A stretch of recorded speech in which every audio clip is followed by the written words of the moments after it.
हरियाणा में राजनीतिक बदलाव कल से शुरू हो जाएगा। पहली बार हरियाणा के इतिहास में पूरा हरियाणा, मिनी हरियाणा इकट्ठा होगा जींद के अंदर। बदलाव इसलिए चाहिए क्योंकि लोग इनकी बिजली की व्यवस्था से परेशान हैं, लोग इनके पानी की व्यवस्था से परेशान, लोग इनके स्कूल अस्पताल की व्यवस्था से परेशान है। खट्टर हो या मोदी, इस बार वोटिंग रोजगार पे हो। राजनीतिक दलों ने पिछले 57 साल में सबसे ज्यादा ठगा है। 50,000 नौकरी देंगे 2023 के अंदर।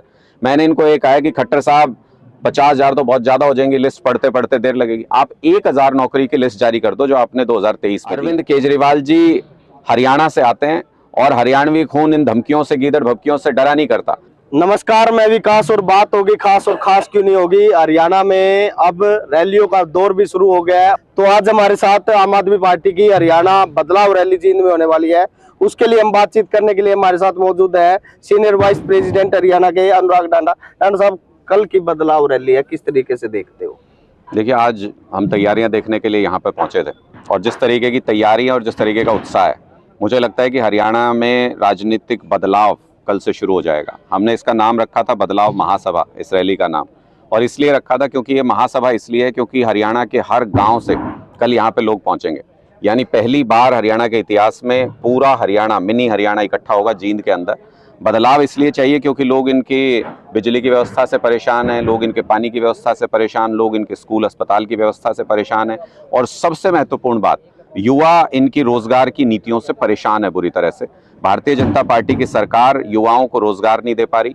पूरे हरियाणा में 25 लाख युवा त्राही त्राही कर रहे हैं, हाहाकार मचा हुआ है नौकरी के लिए, और हमारे युवाओं को अब प्लान बना के इजराइल मरने के लिए भेजना चाहते हैं। इन सारी चीज़ों में बदलाव चाहता है हरियाणा का युवा। और इस बार बहुत एक अच्छा स्लोगन मैंने युवाओं के मुंह से सुना है हरियाणा में।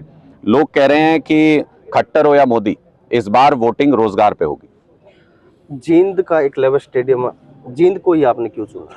जींद इसलिए चुना क्योंकि जींद पूरे हरियाणा का दिल है, बीच में बिल्कुल पड़ता है, सारी जगह से लोग यहाँ पे पहुंच सकते हैं। और मुझे लगता है इस इलाके को राजनीतिक दलों ने पिछले 57 साल में सबसे ज्यादा ठगा है। सबसे ज्यादा झूठ अगर किसी इलाके को बोला गया तो इस इलाके को बोला गया। सबसे ज्यादा, आप जींद का मैं आपको आंकड़ा बताऊं, 1 लाख से ज्यादा युवाओं ने रजिस्टर किया हुआ है यहाँ पे रोजगार रजिस्टर के अंदर कि हमको रोजगार चाहिए, बेरोजगार हैं।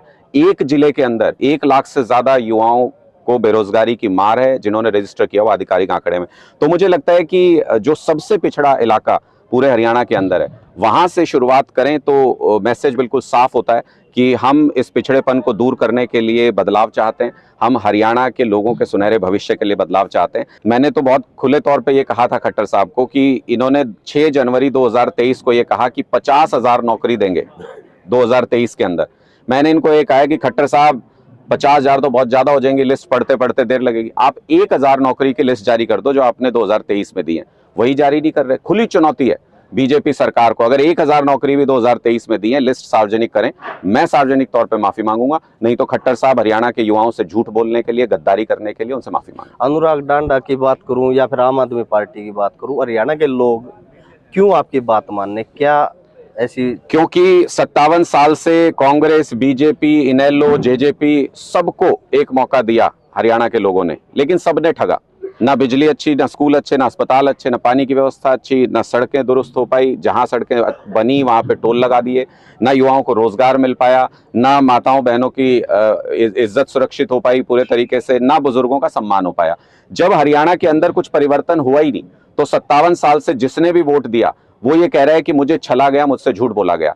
हम ये कह रहे हैं कि एक मौका हरियाणा के लाल हरियाणवी खून अरविंद केजरीवाल को देके देखिए, उसके बाद आप लोगों को दोबारा कोई शिकायत नहीं रहेगी। जैसे दिल्ली और पंजाब को पूरी तरीके से बदल के रख दिया, वहां के युवाओं का सुनहरा भविष्य सुनिश्चित कर दिया, वहां के बच्चों की अच्छी शिक्षा सुनिश्चित कर दी, तो हरियाणा के लिए भी ये सब कुछ किया जा सकता है। इसलिए एक मौका केजरीवाल को। ईडी लगातार आम आदमी पार्टी के नेताओं को टारगेट कर रही है, क्या कारण मानते हैं? कुछ नहीं, ऐसे बीजेपी के एजेंट 100 घूमते हैं, ईडी भी है, सीबीआई भी है, पुलिस भी है, सब घूमते हैं। हमको इससे फर्क नहीं पड़ता। इनसे वो लोग डरते होंगे जैसे अंग्रेजों के सामने भी कुछ लोगों ने घुटने टेक ही दिए थे देश में, लेकिन उन लोगों का नाम इतिहास में दर्ज नहीं है। अरविंद केजरीवाल जी हरियाणा से आते हैं और हरियाणवी खून इन धमकियों से, गीदड़ भभकियों से डरा नहीं करता। तो स्पष्ट तौर पे इनको ईडी को, सीबीआई को जो करना है ये अपनी राजनीति करें। आज तो अरविंद केजरीवाल जी ने खुलासा कर भी दिया इनकी क्या साजिश थी।